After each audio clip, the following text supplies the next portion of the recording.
Si Étienne a l'air si content, c'est qu'il vient de réussir à récupérer son vélo à la Fourrière. Et ça n'a pas été facile. C'est déjà le 4e endroit où je vais et où on me dit qu'il y a mon vélo et il n'y est pas. Car oui, c'est peu connu, mais comme les voitures, les vélos peuvent eux aussi être placés à la Fourrière lorsqu'ils sont mal garés.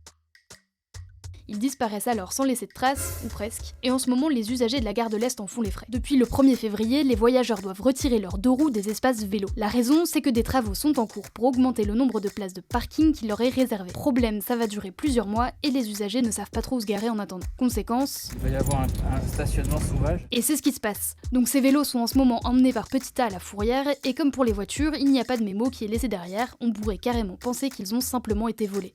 Et c'est comme ça que le vélo d'Étienne a soudainement disparu.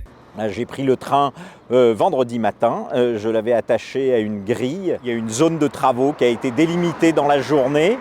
Et là, mon vélo a été enlevé alors qu'il n'était pas sur les places interdites où il y avait une petite étiquette. Pour retrouver la trace de son vélo, ça a été un véritable parcours du combattant. Je suis allé à différents endroits, dont notamment aux objets trouvés à la SNCF, au poste de police de la gare de l'Est. Il m'avait indiqué qu'elle devait être à la Préfourrière de la Villette, je crois. Et donc je m'y suis rendu, puis ensuite je suis allé au commissariat, puis ensuite je suis venu ici. Si mon vélo était à un endroit qui est interdit et que je ne l'ai pas vu, qu'il soit enlevé, ça c'est normal. Mais qu'ensuite il n'y ait aucun moyen de pouvoir le récupérer, qu'il n'y ait pas d'information, qu'il y ait un système totalement aléatoire, je ne comprends pas.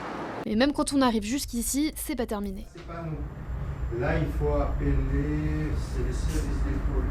Oui, il est ici, mais c'est pas notre service. Je crois qu'il est divisé en 2, il a la préfecture et il ne mérite pas. Là, eux, il n'y a personne. Les agents finissent par lui transmettre un numéro à appeler, celui de l'URVV. Ça donne envie de s'énerver, on va essayer de ne pas le faire. C'est mon véhicule pour aller au travail, donc là déjà j'ai pris du temps pour venir jusqu'ici et il va falloir que je revienne à un autre moment. C'est juste un vélo à assistance électrique à 2 500 €. Finalement, il finit par décrocher un rendez-vous et 4 heures plus tard... Je le vois ici.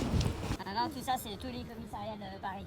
Et encore, on en fait détruire régulièrement. De toute façon, c'est interdit de s'attacher au domaine public. Un lampadaire, en fait, il faut vous mettre dans un truc à vélo. Si vous êtes attaché au domaine public, on peut vous l'enlever. Sauf que dans les commissariats, des fois, il y a par exemple dans le 10e, ils n'ont pas de place, donc ça part dans le 17e, donc personne n'est au courant. Et le vélo, en fait, là, vous voyez, ils sont détruits, mais si ça se trouve, les gens, ils les cherchent. Donc là, vous avez de la chance, parce que bon, peut-être, je sais pas comment vous avez fait pour contacter, pour savoir qu'ils étaient ici, mais... J'ai eu la bonne nouvelle de voir que ça n'était pas payant, donc on n'est pas informé que le vélo est enlevé, on ne sait pas où est-ce qu'il va être mis, et si on prend trop de temps, il est détruit. C'est insensé. J'ai perdu 2 cadenas, 140 €, mais voilà. Vu le tas de vélos, on imagine que c'est pas souvent qu'ils sont réclamés par leurs propriétaires. On aurait bien aimé avoir des chiffres plus précis, mais après plusieurs relances, ni la mairie de Paris ni la préfecture de police n'a été en mesure de nous renseigner. Pour résumer, si un jour votre vélo disparaît, avant de porter plainte pour vol, contactez les commissariats d'arrondissement ainsi que les fourrières de la ville. Et surtout, soyez persévérants. Heureusement que vous avez une grande voiture du coup.